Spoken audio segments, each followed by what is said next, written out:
আমরা যাচ্ছি কৃষ্ণনগর, আমি যাচ্ছি আর সাথে যাচ্ছে স্বর্ণ। আমরা যাচ্ছি একটা ফেসবুক মিটআপে। গাড়িতে উঠে পড়ি এখন, আমরা লেট। কি গো, যেতে পারবে তো? আমার আর ভালো লাগছে না, গাড়িটার নিচে দেখাও আগে কি অবস্থা হয়েছে। গাড়ি গেছে খারাপ হয়ে, গাড়ি পুরো পাংচার হয়ে গেছে, গাড়ি চলছে না। এসে এখানে এই যে ইয়েতে কোথায় পেট্রোল পাম্পে ঢুকিয়ে রেখে দিয়েছে। এমনিতেই তো বাড়ি থেকে আসতে লেট হয়েছে, মানে বেরোতে লেট হয়েছে, তারপর রাস্তায় এসেও আরো লেট। মানে এখানে এসে প্রায় আধ ঘন্টা বসেই রয়েছি আমরা। এখন গোডাউনে গেছে টায়ার আনতে, টায়ার এনে লাগাবে, তারপর এখান থেকে বেরোবো। গাড়িতে একটা ব্যাকআপ টায়ার ছিল, সেটাও নাকি খারাপ, সেটাও পাংচার। মানে আর কি ভালোই লাগে না। মানে বলে না যখন কপাল খারাপ থাকে তখন টিকটিকিতেও কপালে এসে লাথি মারে। এই যেদিন আমার রাগ উঠে যাবে আমি নিজেই একটা গাড়ি কিনে নেবো, আমার আর ভালো লাগছে না। আরেক টায়ার ফাইনালি ঠিক হলো, গাড়ি চলছে এবার। দিদি কি খবর? এট লাস্ট গাড়ি ঠিক হয়েছে, মানে আমার মুখে একটু হাসি ফুটেছে, কিন্তু আমি জানি না গিয়ে কখন পৌঁছতে পারবো। ঠিকঠাক টাইম মতন পৌঁছতে পারলে তবেই আমার মুখে হাসিটা টিকে থাকবে, আর না হলে কয়েকটা মানুষ ওখানে আমাদের জন্য অপেক্ষা করে বসে আছে, টাইম মতন না যেতে পারলে নিজেদেরই খারাপ লাগবে। সেটার জন্যই মেনলি টেনশনটা হচ্ছে।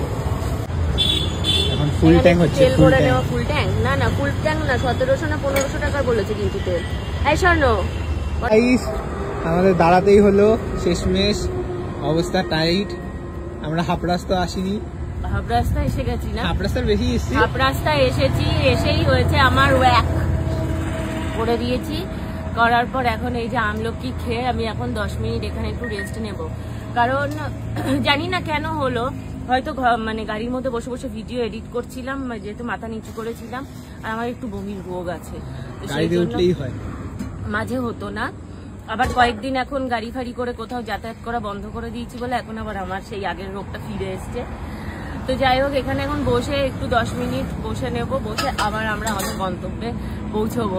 তো চলো, পৌঁছানোর পর ওখানে কি কি হচ্ছে সবটাই একেই তো কৃষ্ণনগর আমাদের বাড়ি থেকে প্রায় 3 ঘন্টার রাস্তা। তারপর সারা রাস্তা আমাদের সাথে কি কি হলো তোমরা তো দেখতেই পেলে। একবার গাড়ির টায়ার পাংচার হলো, একবার গাড়ির তেল শেষ হলো, মানে গাড়িতে তেল ভরতে হলো, একবার হয়েছে আমাদের ড্রাইভার নিজের যে লাইসেন্স, সেই লাইসেন্স বাড়ি ভুলে রেখে চলে এসেছে, মাঝ রাস্তা থেকে আবার তার বাড়িতে ফিরে গেছি, লাইসেন্স এনেছি। এই করতে করতে অ্যাট লাস্ট মানে আমরা আমাদের গন্তব্যে পৌঁছেছি। আমরা কৃষ্ণনগর পৌঁছেছি, যেখানে আমাদের মিটআপটা ছিল। আর ঢোকার পরেই তোমরা এত ভালোবাসা দিয়েছো, তবে একটাই মন খারাপ লাগছে যে তোমরা অনেকেই নাকি আমাদের জন্য ওয়েট করেছো, বাট আমাদের ঢুকতে যেহেতু একটু লেট হয়েছে, তোমরা সবাই চলে গেছো আমাদের দেখতে না পেয়ে মন খারাপ করে। তোমাদের জন্য আমাদের মন খারাপ হচ্ছে, কারণ আমরা তোমাদের সাথে দেখা করার জন্যই এত দূর থেকে গিয়েছিলাম। তোমরা ভালোবেসে ডেকেছিলে বলে, ভালোবেসে আমাদের সাথে দেখা করতে এসেছিলে বলেই আমরাও এতটা আগ্রহ নিয়ে গিয়েছিলাম। কিন্তু কি বলবো বলো, রাস্তায় যে সমস্যাগুলোর সম্মুখীন হয়েছি সেটা তো আমাদের হাতে ছিল না। তাই পরের বার যদি আবারও কোথাও মিটআপ হয়, আবারও তোমাদের সাথে দেখা হবে। আমি মন থেকে তোমাদের কাছে ক্ষমা প্রার্থী।